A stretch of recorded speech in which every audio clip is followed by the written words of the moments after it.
Lincoln 365 by Arnold Kunst, July 9th.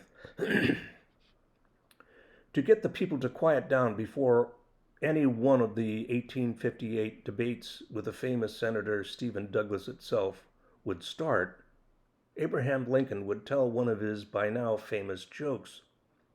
As the joke wore on, a circle of attentive silence would radiate outwards from the speaker's platform, like a pebble dropped into a still pond of water, until the punchline was reached. Then everyone who had heard the whole joke would burst into laughter, and the ones out there on the fringe would be encouraged to remain attentive because Lincoln just might tell another joke. In the process, by the way, Abraham Lincoln would have won the debate before it had even started.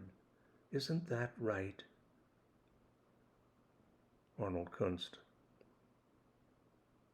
The most trifling actions of a man give a nice observer some notion of his mind.